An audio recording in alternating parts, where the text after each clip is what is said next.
Even in the middle of winter, my Grandpa Morty always smelled like the ocean. When he hugged you, grains of sand would fall from his hair onto your shoulders. He loved the beach so much it became a part of him, a part that we all got to share every summer when the whole family would go out to Fire Island to visit him and my grandma at their beach house. I loved having everyone together like that.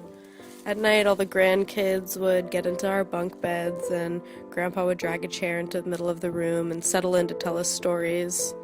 He had a whole series of tales about a boy named Jimmy and his best friend, a magic talking hook named Hooky.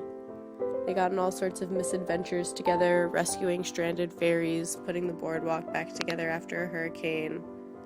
There was no obstacle or challenge too big for Jimmy and Hooky. And I remember hanging on his every word, watching his mustache furrow and flatten as his voice and face morphed into the different characters.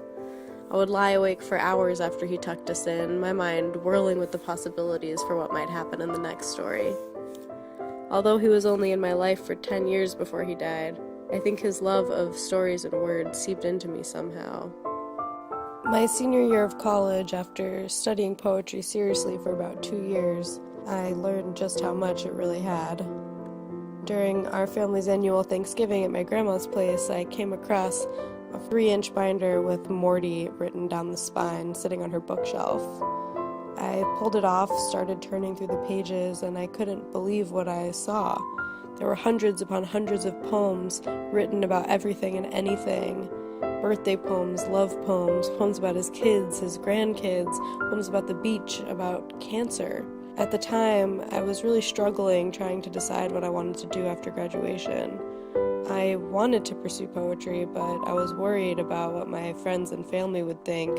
I thought it wasn't practical. Seeing my grandpa's work collected like that flipped some kind of switch for me. It was as if that ineffable drive within me to craft language was suddenly validated as more than just a baseless whim. It was in my blood. I was brought right back to those nights on the beach, the way the things my grandpa loved became a part of him and overflowed out of him back into the world. Words, bits of the beach, his family.